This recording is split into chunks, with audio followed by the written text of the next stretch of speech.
Yeah. Shall we start, sir? Mantri sir? Yes. Yeah, Raskar sir, please start recording. Yeah, thank you. Okay. Very good morning, Suprabhat and Namaskar. I, Good Dr. morning. Naneshwar Mantri, Professor, Department of ENTC, Sihangar Institute of Technology, Lonavala, welcome you from the lush and green campus of Sihangar Technical Education Society's Lonavala campus for the day 3 of the online national level 1 week FDP on green and secure communications. Technically sponsored by IEEE Bombay section and student chair or student section of the SIT campus.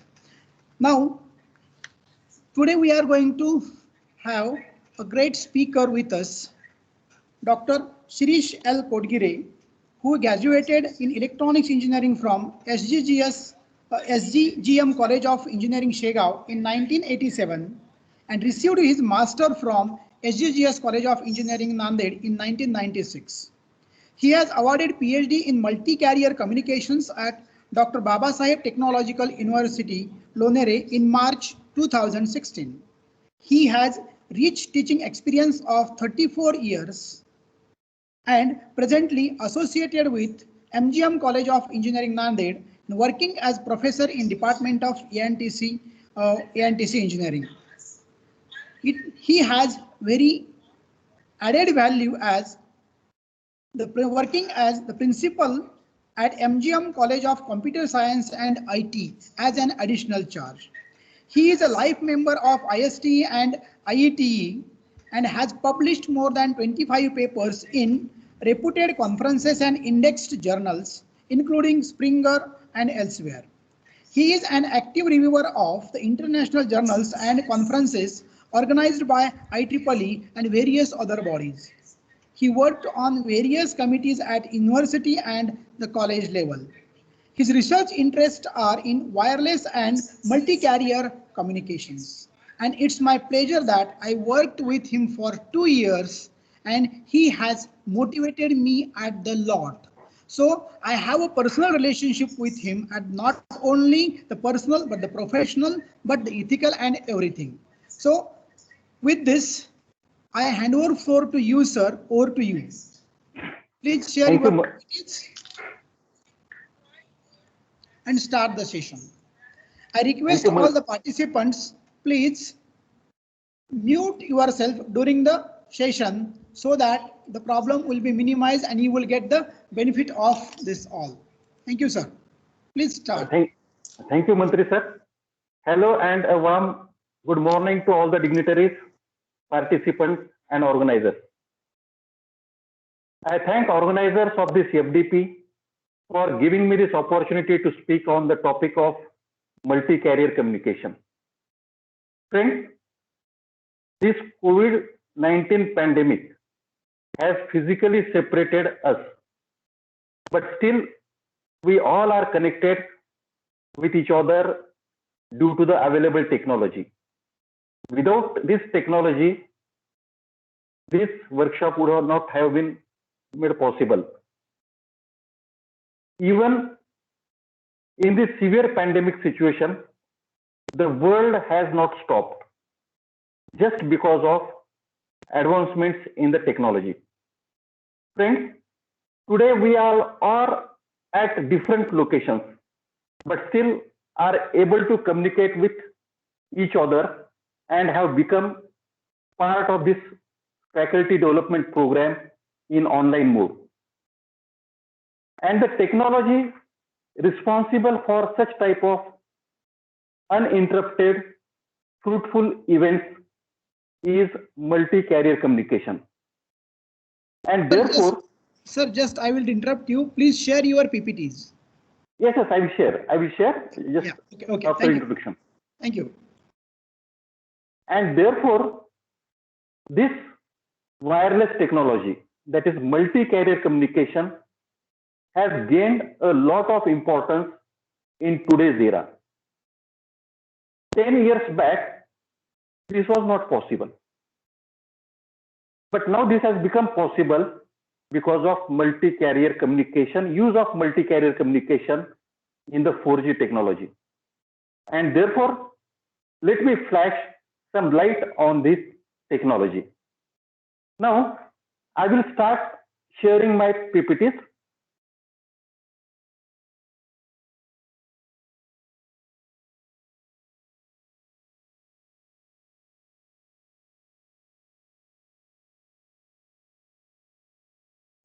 Yes, visible. Yes, okay, thank you. Friends, the growth of internet led to the development of various wireless technologies. And because of this wireless communication, our communication has reached to a very great extent. Because of the advancements in internet technology, we started with wireline communication, and now we almost all have become wireless. Because of wireless technology, we are able to connect with each other. Apart from cellular mobile phones, we come across various activities that need communication. For example, online gaming, multi-party conferences, various online events such as this FDP, digital audio broadcasting, digital video broadcasting, high definition television, and whatnot. Now, all these such applications, what these applications require is transmission of data at high rate.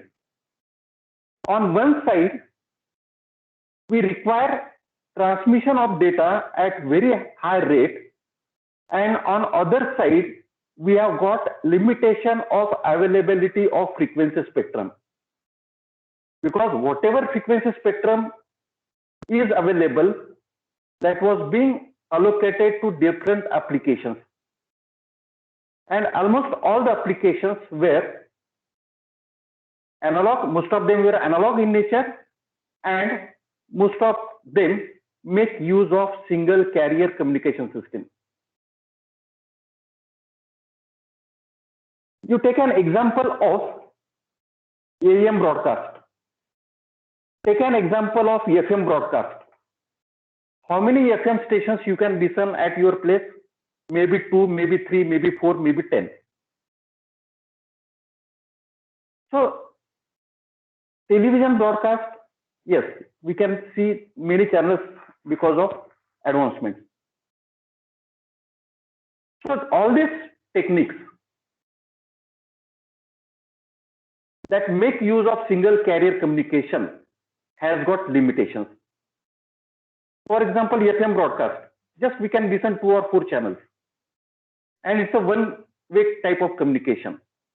Not only it's a one-way type of communication, we always compromise the quality of transmission at the cost of bandwidth because of limited bandwidth.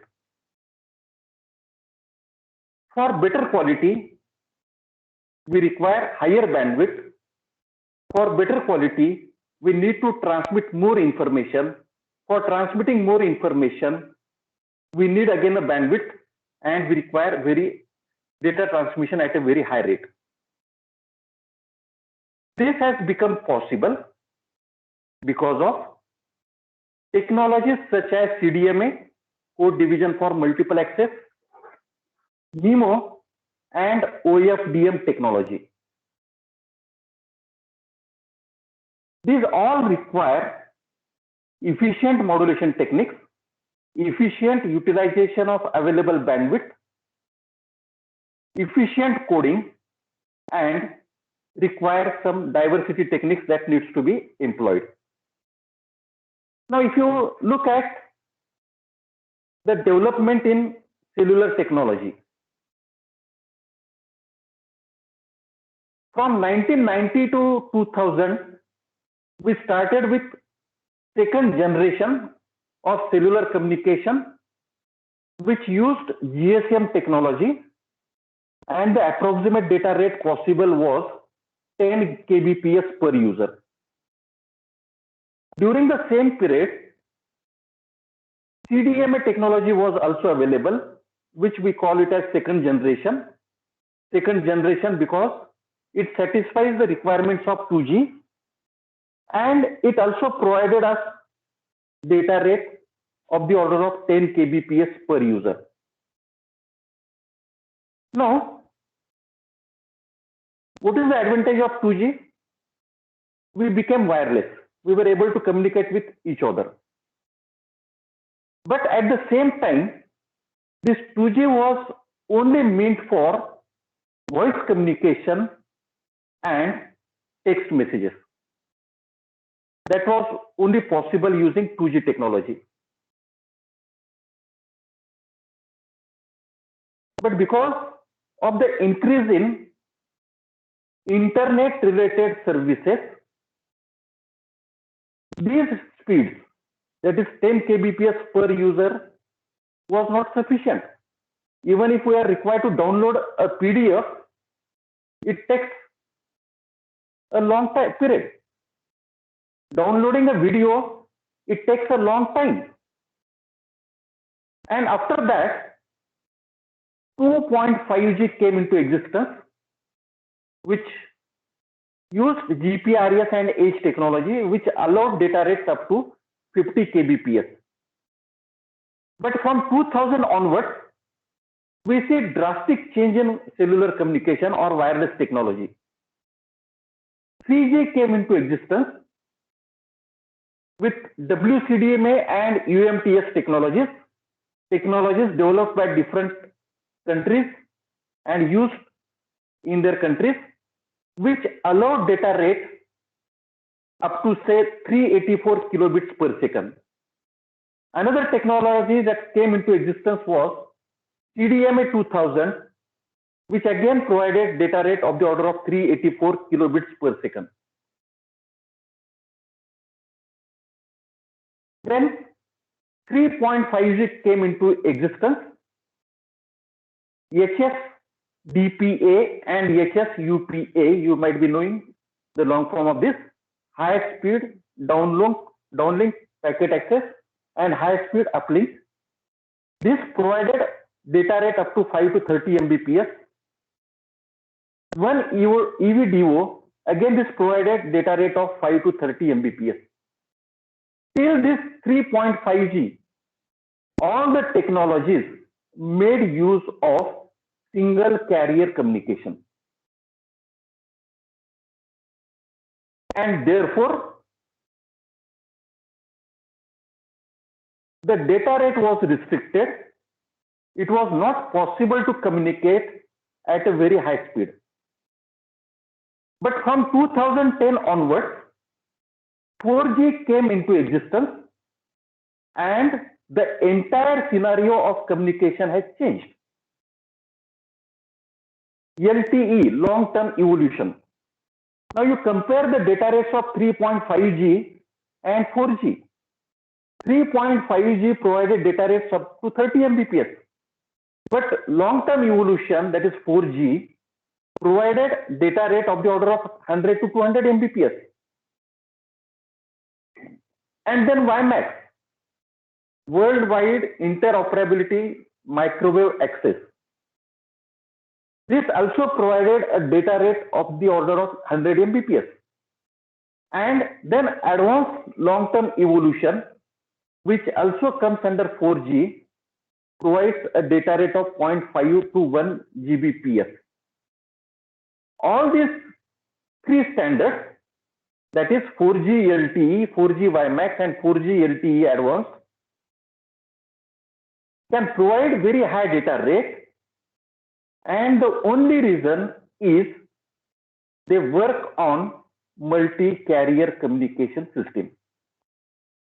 So I use this slide to give you and importance of multi-carrier communication system. Now, if you compare applications, 2G and 2.5G were basically used for voice and basic data access, just sending the messages. 3G and 3.5G provided voice communication plus high-speed data access, and video calling became possible. Now see, as the data rate availability of high-speed data communication, the applications are changing. From voice plus basic data rate, the technology which was meant only for voice communication is now being used for data communication. So voice plus high-speed data access plus video calling. And then LTE and LTE Advanced and WiMAX, which can provide data rates much higher than 100 Mbps, can give you applications like online gaming, HDTV, multi-party conference, and whatnot. So this multi-carrier communication has changed the entire scenario of wireless communication. And therefore, this topic has gained a lot of importance. Now, digital bandpass modulation techniques can be broadly classified into two categories. One, the single carrier communication, which we use for AM broadcast, FM broadcast, up to 3G cellular communication, wireless LAN standard Wi-Fi, that is IEEE 802.11b. All these different types of communication make use of single carrier, where a single carrier is used to modulate the information and that information is transmitted. But if you compare the features of IEEE 802.11b and IEEE 802.11a, we find that there is drastic increase in the data speed that can be achieved, and only because of multi-carrier communication. Now, in today's presentation, I am going to concentrate on orthogonal frequency division multiplexing. This orthogonal frequency division multiplexing is a type of multi-carrier communication system where we use large number of carriers, and this large number of carriers are known as subcarriers, and all these subcarriers are orthogonal with each other, and this n number of orthogonal subcarriers are modulated by a set of parallel data symbols. Now, what is the problem with single carrier communication? Now, let us take one example. Let us say that we want to have a data speed of 10 Mbps, 10 megabits per second. Now, what does this indicate? This indicates that every bit or bit interval or symbol duration is 0.1 microsecond. This means if we are using single carrier communication system, then after every 0.1 microsecond, we are required to transmit bit. We transmit bit after every 0.1 microsecond. If it is wireline communication system has got characteristics entirely different than wireless communication system. Wireless communication systems are subjected to fading, random variation of signal strength because of various reasons. And because of this, signal strength continuously varies, and because of this, signal to noise ratios required for wireless communications are much higher.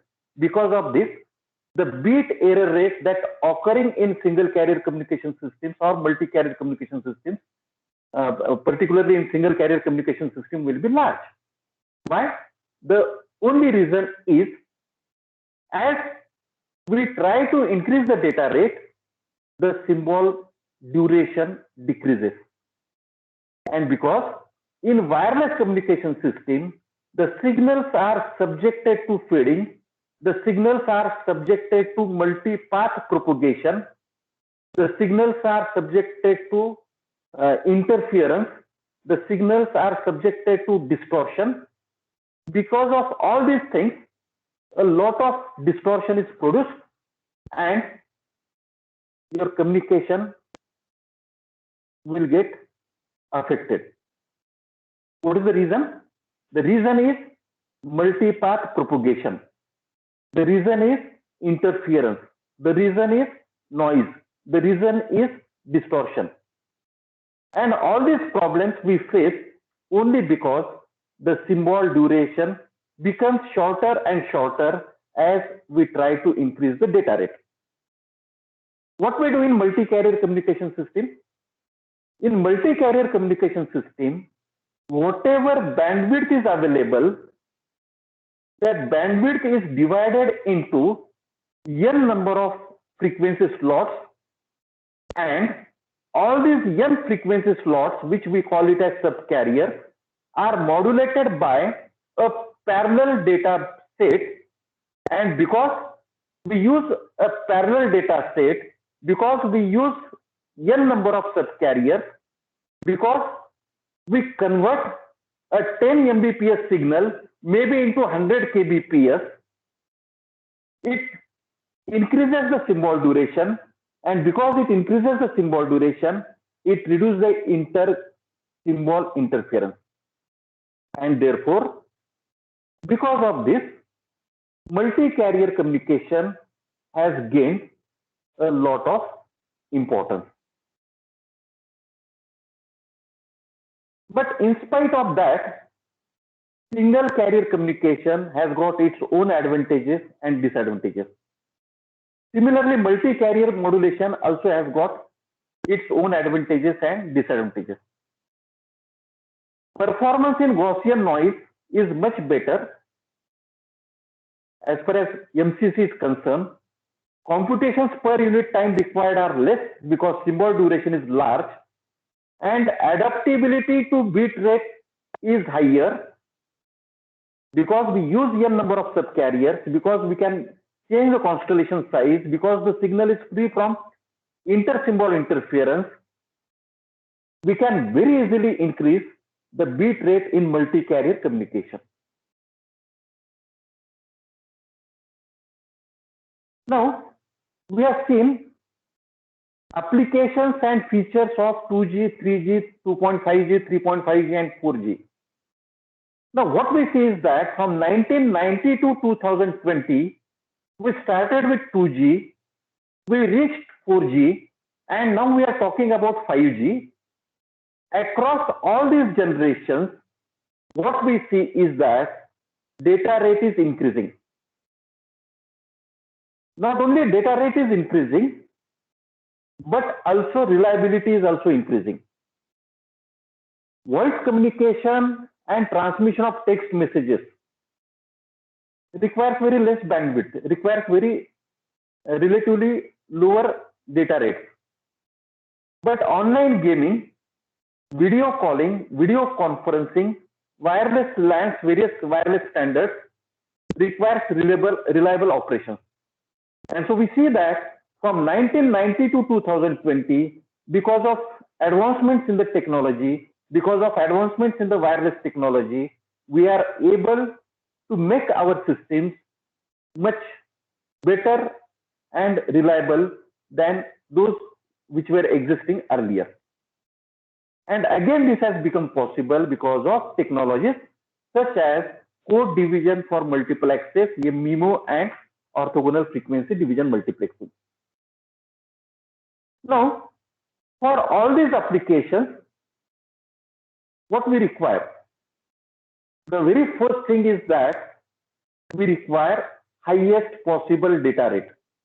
From 10 kbps, we have reached up to 1 gbps. Tremendous increase in the possible data rate. as we try to increase the data rate, your performance should not get affected. And therefore, we also require most reliable performance. Getting the highest possible data rate, getting the reliable performance also requires better use of available frequency spectrum. As we know that because of scarcity of available frequency spectrum, whatever frequency spectrum we are using, it has to be used in a very efficient manner. Now, all these three things, achieving highest possible data rate, reliable performance, and greater spectral efficiency, all are achieved in multi-carrier communication system. So before going to multi-carrier system, let us try to understand the basic difficulty in obtaining the higher data rates. And the main obstacle is multipath feeding. If we look at this scenario, we see a mobile tower, we see two tall buildings, and we see a mobile user. Now, we see that as the mobile user is moving, he is receiving signal. He is receiving signal not only by direct path, but also he is receiving signals which are reflected from various objects. And therefore, what we see is that the signal that is received by link 1, which we call it as line of sight link, is a direct path. Your signal path 1 is line of sight link. Signals are directly reaching from the transmitting antenna to the receiving antenna. Because it is directly reaching from the transmitting antenna to the receiving antenna, the distance traveled by the signal is minimum and the time required is also minimum. Now look at the second part of the signal. Now what we see in the second part, we see that the signal is reflected because of from the building 1 and it is received by mobile user. Now if you compare the path difference between signal 1 and signal 2, we see that the signal 2 is traveling a longer distance.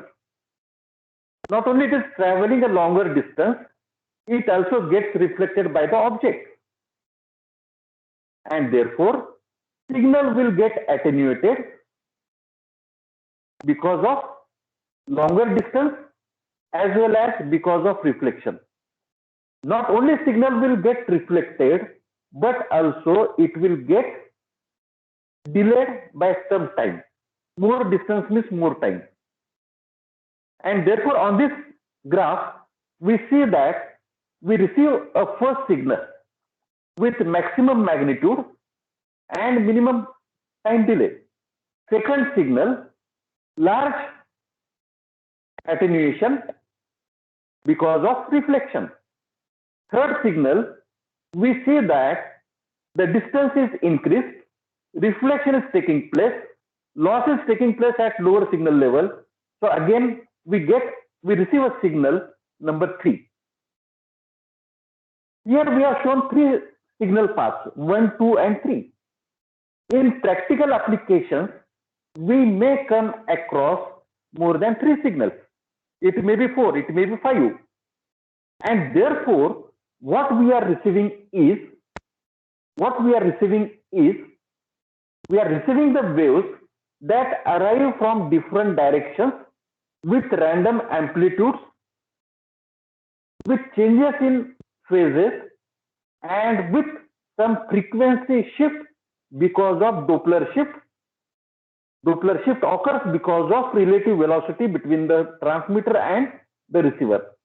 So there are random variations in amplitude. There is some frequency shift, which we call it as Doppler shift, and there is also possibility of some change in phase angle. This will result in constructive and destructive addition of waves.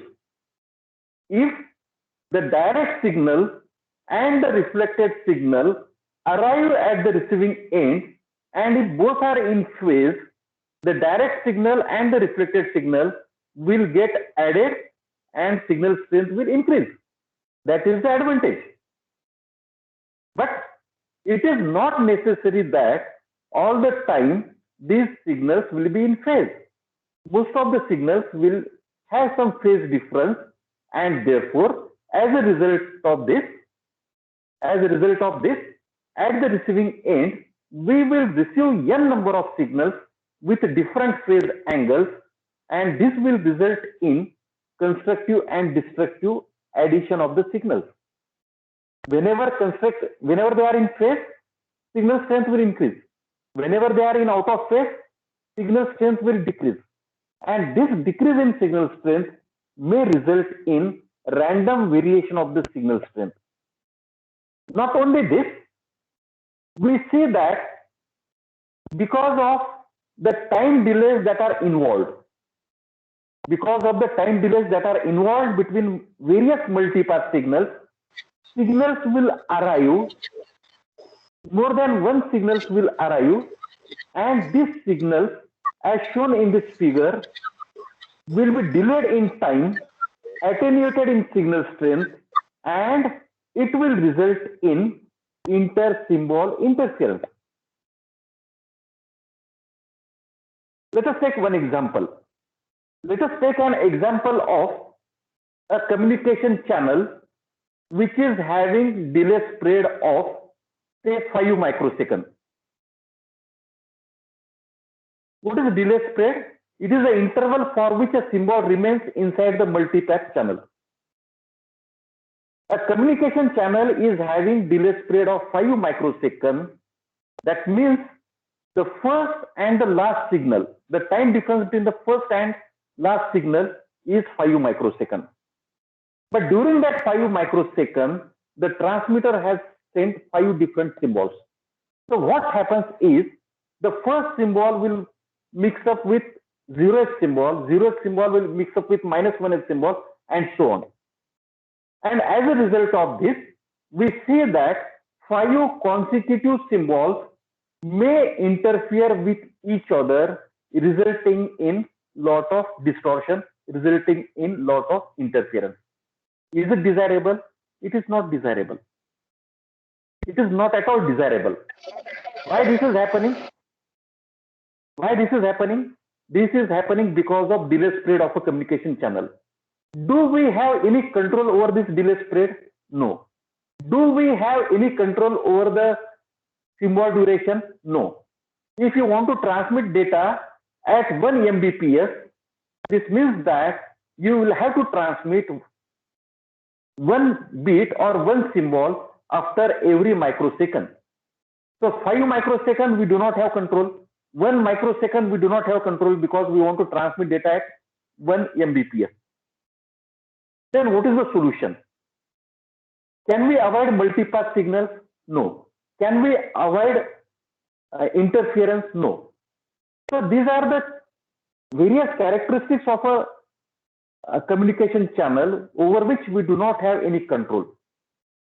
And therefore, what we can do is, if you want to transmit 1 Mbps, if you want to transmit data at 1 Mbps, what we can do is, instead of using a single carrier, we can make use of 100 subcarriers.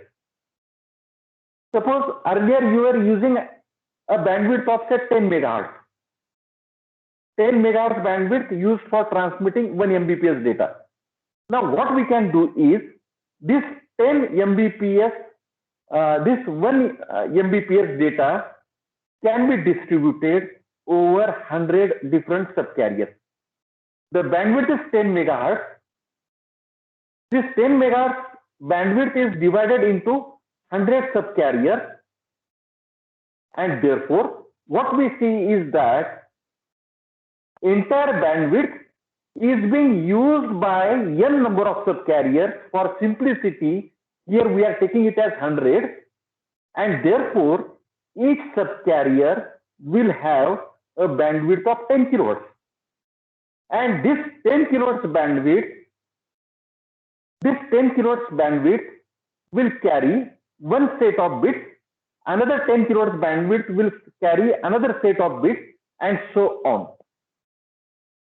What we are doing is 1 Mbps data, which was having a symbol period of 1 microsecond, is now divided into 100 subcarriers, and therefore now what we can do is we can make use of serial to parallel converter. First 100 bits that are appearing in serial form will be distributed to 100 parallel channels, and therefore now the symbol duration, which was earlier 0.1 microsecond, will now become 10 microsecond, from 0.1 to 1 and 1 to 10 microsecond.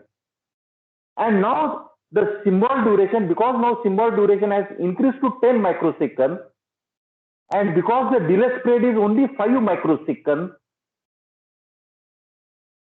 there will be no inter-symbol interference. Is that clear?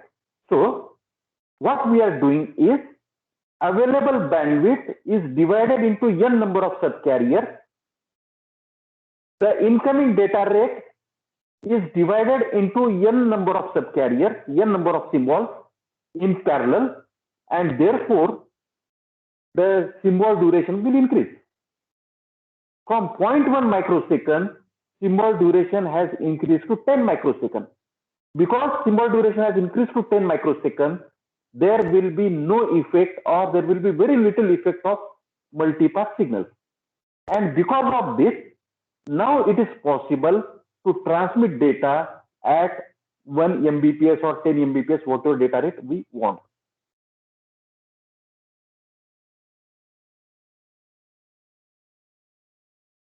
Now let us take one example and try to understand how we can achieve highest possible data rate using a multi-carrier communication system. Here I have considered a channel bandwidth of 800 kilohertz, and let us say that the delay spread of a particular communication channel is 40 microseconds. Now, if the bandwidth is 800 kilohertz and if the delay spread of a communication channel is 40 microseconds, then the maximum data rate that can be achieved is 5 kilobytes per second. We cannot achieve data rate beyond 5 kilobytes. If you are using QPSK modulation, each symbol will carry 2 bits, and therefore the maximum possible data rate that can be achieved using single carrier communication system will be 10 kbps. So as far as 2G communication is concerned, 10 kbps is sufficient. As far as 3G or 3.5G or 4G is concerned, 10 kbps is not sufficient. And therefore, here we can say that if a channel bandwidth is 800 kilohertz, and if the propagation delay or delay spread of a communication channel is 40 microseconds, then the maximum data rate that can be achieved using single carrier communication is 10 kbps if we use QPSK. If we use 8RA PSK, definitely as the constellation size increases, data rate will increase. Now let us see the scenario what happens when we use a multi-carrier system. Now, in this case, I have taken one example where number of subcarriers are 128. Usually, the number of subcarriers used is of the order of 2 to the power n. This helps in getting the FFTs and IFFTs of the signal, simplicity in getting the IFFTs. Now, what we do is, because we are using 800 subcarrier and because the bandwidth is 800 kilohertz, this 800 kilohertz bandwidth is divided into 128 subgroups, and therefore bandwidth of each subcarrier will be 6.25 kilohertz. Usually, in order to avoid the interference, we use some guard intervals in order to separate out different symbols, in order to identify various symbols, in order to facilitate filtering at the receiving end. We use guard tones. And here I have considered 4 subcarriers as guard tones on either side. So 800 kilohertz is the total bandwidth divided into 128 subcarriers. Each subcarrier will have a bandwidth of 6.25 kilohertz. Out of this 128 subcarriers, only 120 subcarriers will be used for transmitting the data, and 4 subcarriers on either end will be used as guard tones. They will not carry the message. They will not carry the signal. Now, in this case, 128 subcarriers are carrying the information. We transmit the data onto these 128 subcarriers, and because all these 128 subcarriers are orthogonal with each other, because they are orthogonal with each other, all these subcarriers are very closely spaced. Not only they are closely spaced, but purposely some overlapping is also provided. This overlapping results in spectral efficiency. If we take an example of frequency division multiplexing, in frequency division multiplexing also, we transmit large number of signals, but what we do is we place some guard bands in between 2 adjacent channels. This results in some frequency spectrum which is unutilized. But in case of orthogonal frequency division multiplexing, which is a type of multi-carrier communication system, we place all these subcarriers so close that some overlapping is provided. Now, if the bandwidth is 6.25 kilohertz, the symbol duration will be 160 microseconds. Now see, if we use 800 kilohertz as single bandwidth, your symbol duration will be small. 1 divided by 800 kilohertz, 0.833 microseconds. But because now we are using multiple carriers, from 0.833 microsecond, our symbol duration has increased to 160 microseconds. Now, these signals, when travel in free space, when propagate in multipath communication channel, it is subjected to multipath propagation, and here we are considering a delay spread of 40 microseconds. This means that the maximum possible delay between the transmitted signal and the last received signal is 40 microseconds. And therefore, we must provide a guard interval of the order of 40 microseconds. And therefore, your symbol duration becomes equal to 160 plus 40 microseconds. Now, for this 200 microseconds, 128 minus 8 number of subcarriers, and if we are using QPSK modulation, we get a transmission rate of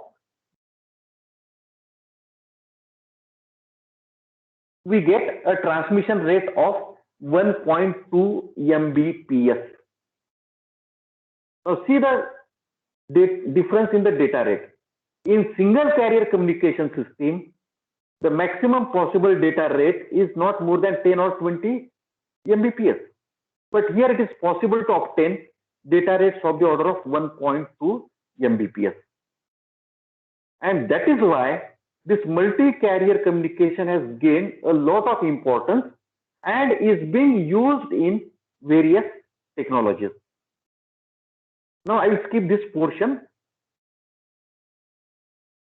Now, what is the effect of inter-symbol interference? If we use single carrier communication, this inter-symbol interference will result in bit error rate. And amount of bit error rate depends upon many factors. One of the factor is the constellation size. One of the factor is what kind of modulation scheme is used. Another is how much is the symbol period. Third parameter is how many multipath signals are there. For example, if you are residing in a crowded area, there will be large number of multipath signals. But if you are moving in a car or if you are outside a crowded area, there will be very less number of multipath signals. And therefore, the amount of bit errors that may occur when we go for single carrier communication system increases with the constellation size, increases with symbol duration, and it also increases with the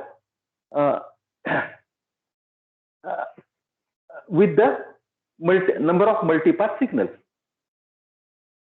So, the solution for this inter-symbol interference, which occurs in single carrier communication system, is to have multiple number of carriers, making the symbol period on each carrier much higher than the delay spread of the communication channel. So, the basic idea is we cannot decrease the symbol period, but by converting serial data into parallel form, we can make the symbol period, we can use number of subcarriers and make the symbol period much higher than delay spread of a communication channel. Effective rate will be high because we are using multiple carriers. This is similar to frequency division multiplexing, where we use different carriers in non-overlapping frequency bands. And therefore, as compared to OFDM, frequency division multiplexing that we normally use in single carrier communication system is not bandwidth efficient. Whereas the multi-carrier communication system, such as orthogonal frequency division multiplexing, we provide n number of orthogonal subcarriers. Now look at these 7 subcarriers. Here I have shown 7 subcarriers. Now you carefully observe the subcarrier which is in red color. And to this subcarrier, if you carefully observe the adjacent 2 spectrums, you will find that for the corresponding subcarrier, when the magnitude is maximum, the magnitude of the adjacent subcarrier is 0. And all the side lobes of the spectrum are added in such a way that their interference will be minimized. Now, because the subcarriers are orthogonal with each other, their spectrums are overlapping, and because the spectrums are overlapping, we can make use of the spectral efficiency is much higher. Now, we'll go for this block diagram of orthogonal frequency division multiplexing, which is a type of multi-carrier communication system. How do we achieve this highest possible data rate? So, what we have is data, maybe voice, maybe video, maybe any data. This data is appearing in serial form. So what is the input? Input is serial data. Input is the data which is appearing at a very high data rate. For simplicity, let us assume that the incoming data rate is appearing at the rate of 10 megabits per second. Can we transmit this 10 megabits per second? No. Because of multipath propagation, we cannot transmit 10 Mbps. It requires huge bandwidth. That much bandwidth we cannot provide. So what is done is, this 10 Mbps data is converted into parallel form. For example, let us say that we use 100 subcarriers, which we practically don't use. We use either 64 or 128 or 256 or 512 and so on. Let us assume that 100 subcarriers. So 10 Mbps data appearing at the input. First bit will be given to first subcarrier. Second will be given to the second subcarrier. Third will be given to third subcarrier. Like this, 100th bit will be given to 100th subcarrier. And therefore, each bit will remain on that particular subcarrier. Instead of 0.1 microsecond, it will remain there for 10 microseconds. Now, because we have used 100-bit serial to parallel converter, the symbol duration has increased from 0.1 microsecond to 10 microseconds. If we increase the number of subcarriers, which is possible, again your symbol rate will increase. This depends upon what type of communication system we are designing. This depends upon at what data rate we want to transmit the information. Then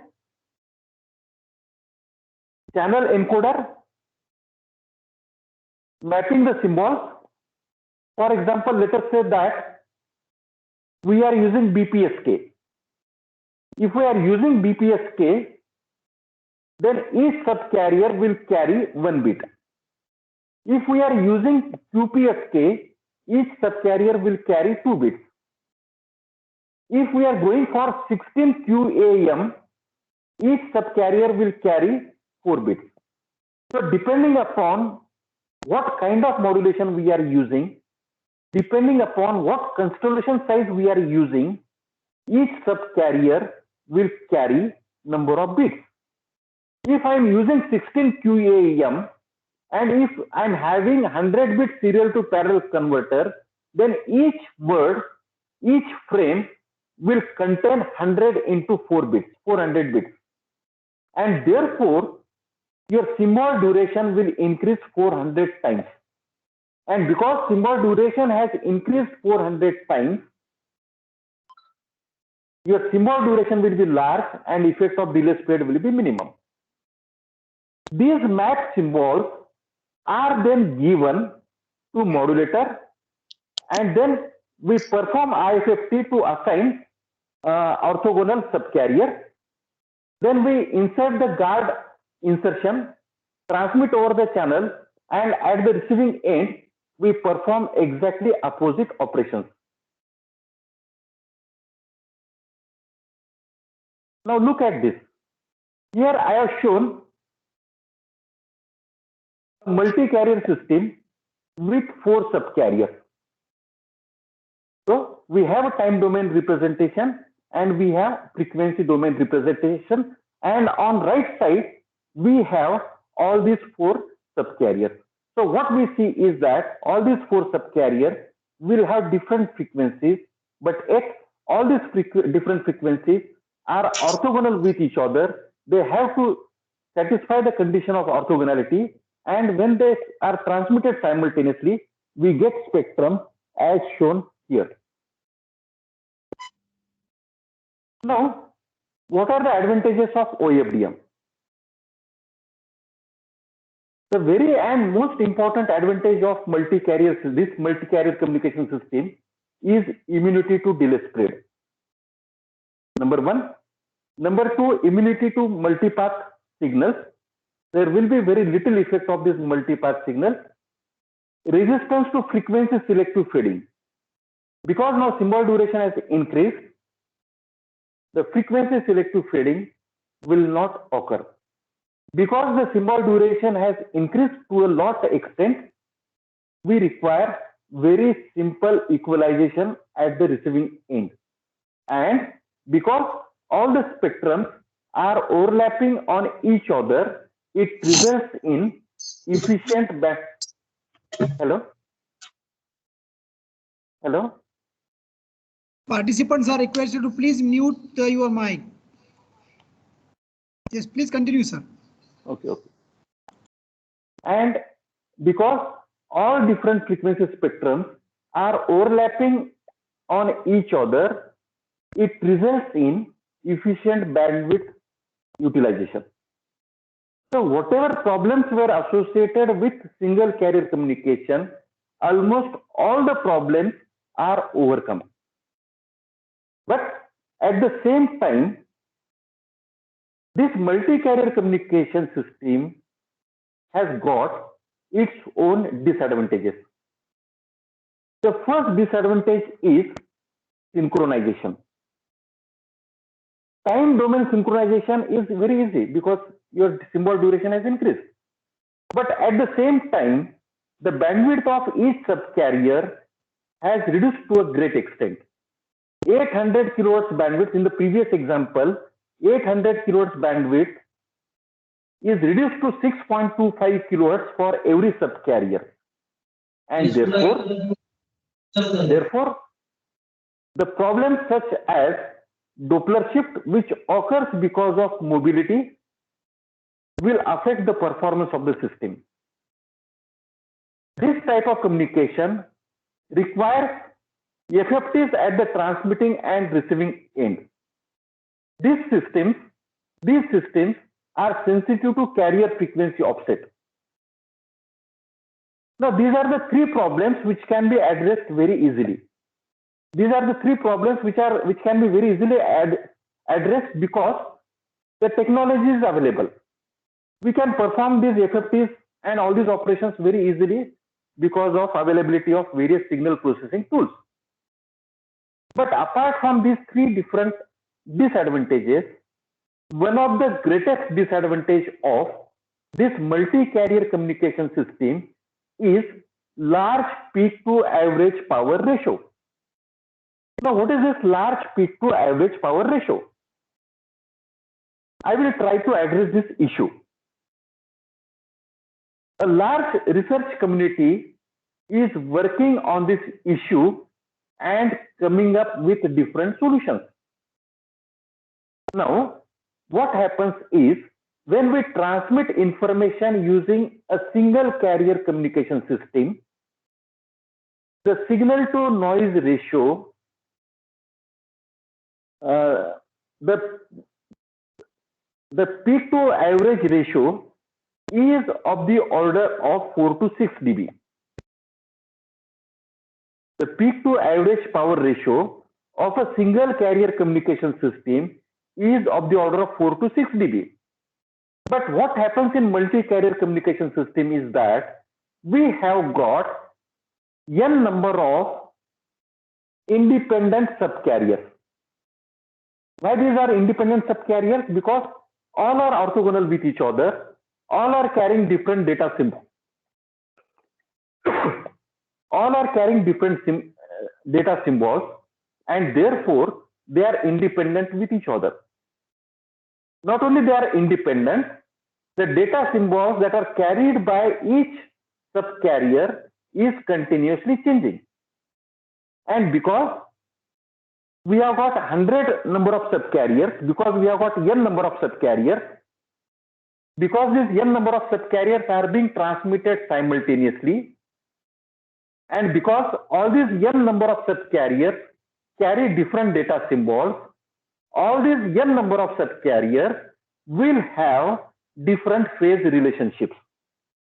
And because they have got different phase relationships, the average power ratio is not a big issue, because their phase angles are random, and therefore when this n number of subcarriers appear simultaneously, most of the time we will not face the problem of peak powers. But it is possible that at certain instants of time, it is possible that n number of subcarriers may line up in phase. Is it possible or not? It is possible. It is possible that all the n number of subcarriers are carrying information in such a way that all the n number of subcarriers will lie in phase. When n number of subcarriers lie in phase, they will get added and it will result in large peak powers. What are the peak powers in single carrier communication systems? Are 4 to 6 dB. So there is not a big issue. In case of multi-carrier communication system, usually most of the subcarriers are not in phase, but there are chances that there is a probability that all these n number of subcarriers may lie in phase, and as a result of which it will result in large peak power.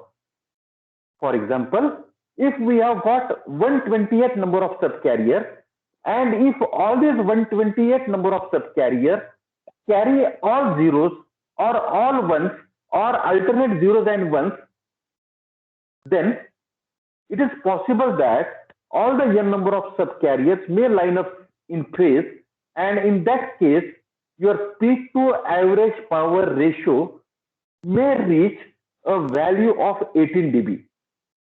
For 128 number of subcarriers, peak to average power ratio may reach up to 18 dB. If the number of subcarriers is 256, then this peak to average power ratio may be of the order of 21 dB.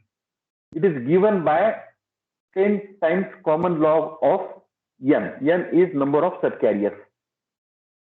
And if these subcarriers line up in phase, then these large peaks needs to be amplified at the transmitting end by the transmitting power amplifier, which is usually a high power transmitting amplifier, which may be designed to handle peak powers of the order of 8 to 10 dB. And when we pass the peak to average power ratios of the order of 21 dB or 18 dB or more than 10 dB, then definitely some portion of the signal may lie in the non-linear characteristics of the transmitting power amplifier, or even some portion of the signal may get clipped.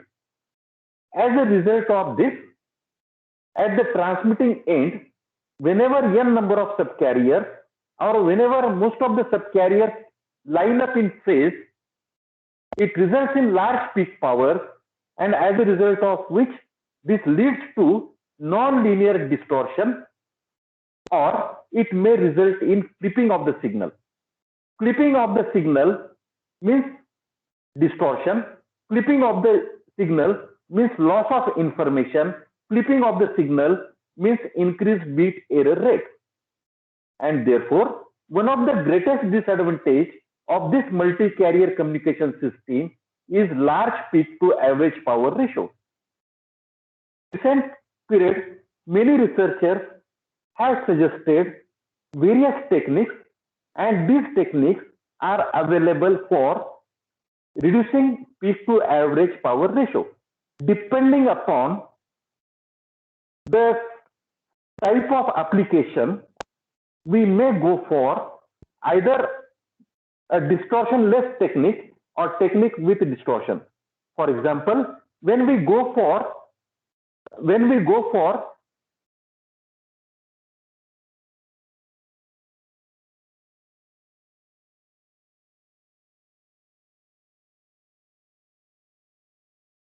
just wait.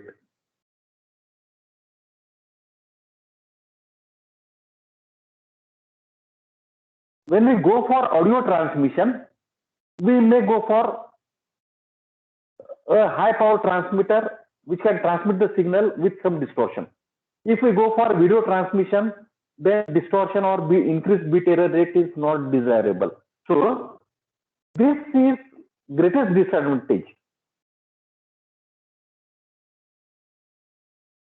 Now look at this multi-carrier transmission.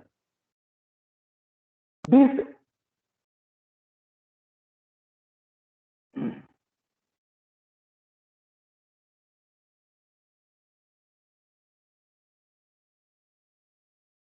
now I come to I skip this portion because it's time consuming. So we have seen how we can generate and how we can receive a multi-carrier signal. Now there are three different parameters which decide the bit error rate. As I told you, it depends upon the constellation size, it depends upon number of multipath signals, and it also depends upon the symbol duration. Now these three tables show us the bit error rates that occur for different modulation schemes. For example, when we use QPSK modulation, and if we are using single carrier communication system, then the bit error rate for a particular application, it is around 0.2065. For the same, if we go for multi-carrier communication system, that bit error rate has reduced to only from 20%, it has reduced to only 2.93%. If we go for 8RA PSK, bit error rate again has decreased. So here we see that even if we are increasing the constellation size, the bit error rate is very low as compared to single carrier communication system. Now next parameter that decides bit error rate is number of multipath components. So here we see because the symbol duration is large, even though there are 2 or 3 multipath components, it is not resulting in bit error rate. But if the number of multipath components increases, there is some bit error rate, but we see that the amount of bit error rate is very much negligible as compared to single carrier communication system. Similarly, as we have seen, if the number of subcarriers is 100, your symbol period will increase 100 times. If the number of subcarriers is 10, the symbol period will increase to 10 times. So again, depending upon the symbol duration or period of the symbol, the bit error rate gets affected. As we increase the symbol period, the bit error rate occurring is decreasing. So the greatest problem of transmitting data at very high rate using single carrier communication system has overcome because of the wireless technology that we call it as multi-carrier communication system. And because of this, people are able to develop various high rate applications. Now we will go to applications of multi-carrier communication system. The first application is digital audio broadcasting.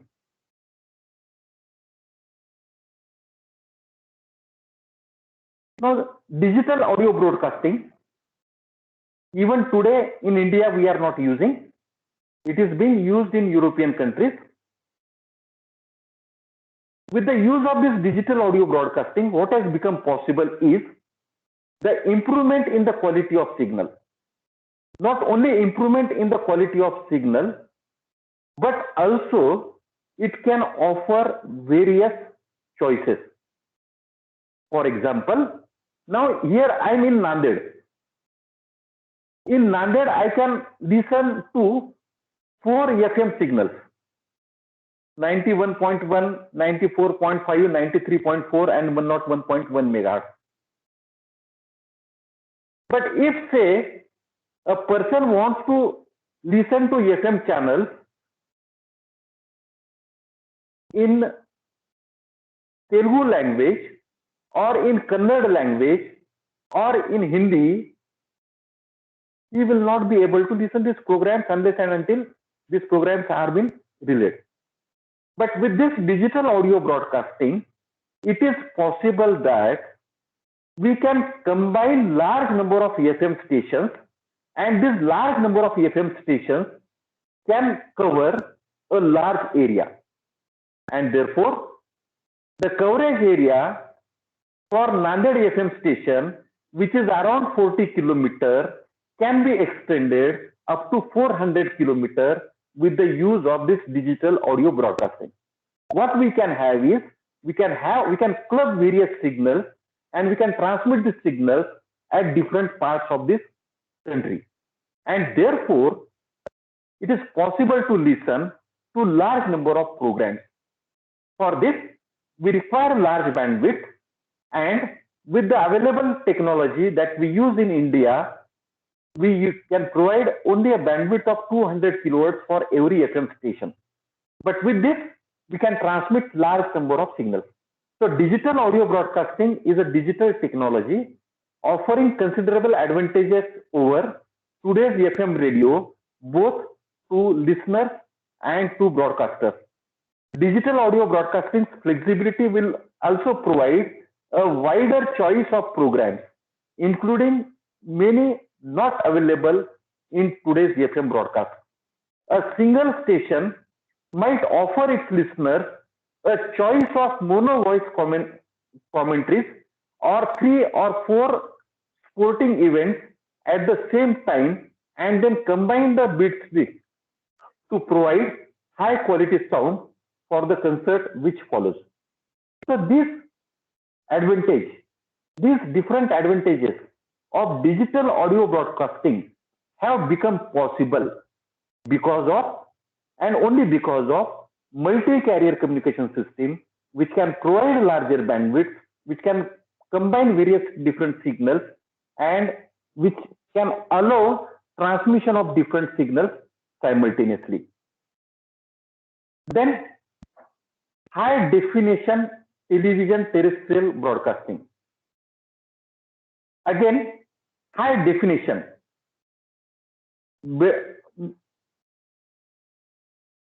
This requires large bandwidth, or this requires transmission of data at a high rate.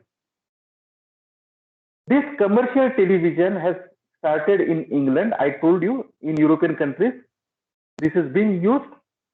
There exist 3 mechanisms about the digital terrestrial television broadcasting systems in European countries. One is coded frequency division multiplexing. COFDM stands for coded orthogonal frequency division multiplexing. Orthogonal frequency division multiplexing, but it is coded in such a way that different programs can be combined at the transmitting end. At the receiving end, the receiver is capable of separating these programs and he can listen to the desired program. In North America, the standard used is 8 VSB, and Japanese people used a standard of BST, orthogonal frequency division multiplexing. So these are the different standards that are available in different countries and that are being used. Next is wireless LAN. IEEE 802.11a IEEE 802.11a is a wireless LAN standard which operates in the 5 gigahertz band and which can provide a data rate up to 54 Mbps. 54 Mbps is huge data rate as compared to the data rate that can be achieved using IEEE 802.11b. Both use almost same bandwidth, but IEEE 802.11b makes use of single carrier communication technology, and IEEE 802.11b 11a makes use of multi-carrier OFDM, and because of this can provide data rate up to 54 Mbps. Then IEEE 802.11g, which operates in the 2.4 gigahertz radio spectrum, same as that of 802.11b, but makes use of multi-carrier technique, which provides data rate up to 54 Mbps. So these different techniques have become possible because of multi-carrier communication system. Next is IEEE 802.16. This is broadband wireless access system. This can provide again huge data rate which can be used as broadband wireless access. Sir, I will interrupt in short. How much time do you need, sir? I will conclude. I will conclude because in 5 minutes. In 5 minutes, you can conclude. Yes, I will conclude. Yeah, in 5 minutes. Right? So these are the different technologies which have become possible because of multi-carrier communication system. So friends, I conclude here. So if you got any difficulty, you can ask questions.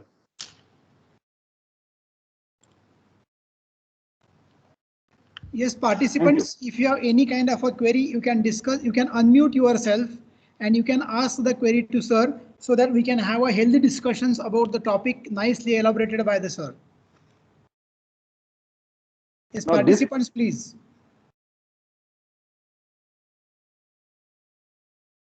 Many people are working in this area. Yeah. And large number of people are working on peak to average power reduction ratio, which is the greatest disadvantage of this technique. I avoided mathematical equations because there may be people from different backgrounds. So I avoided mathematical. Good morning, sir. Good morning. Yes. I am Sandhya Deshpande from Somaiya Engineering College. Okay. I like to ask you, in deep space communication, what should be the signal to noise ratio we can maintain? And what is the form of that particular information when they cross the ionosphere layer? Means after that electromagnetic layer in atmosphere, what should be the signal to noise ratio for that particular information? As far as multi-carrier communication is concerned, this is limited to line of sight link. This is for space wave propagation or space wave propagation. We don't go for this technology.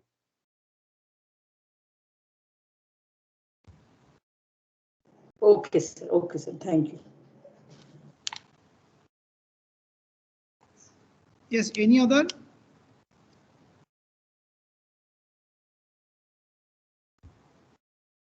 Participants, please.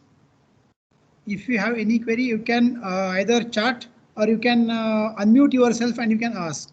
We have 2-3 minutes for that.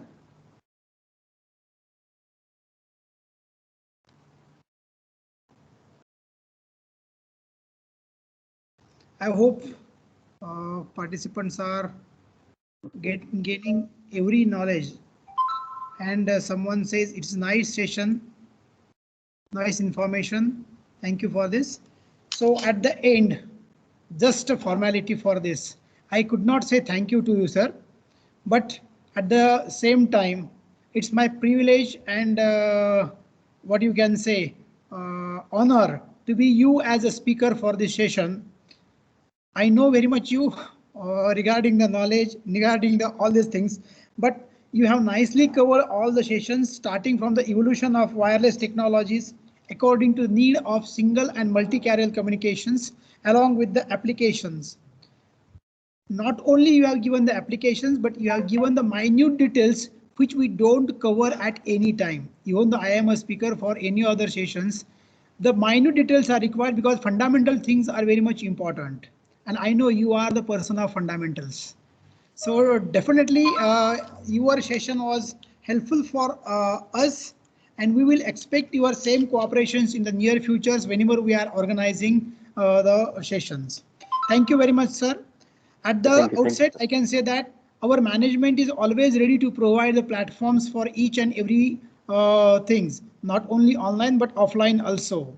So I must thank to our organizing team, then the principal, vice principals, and the management of the Senior Institute of Technology for supporting us to organize such a national level FDP.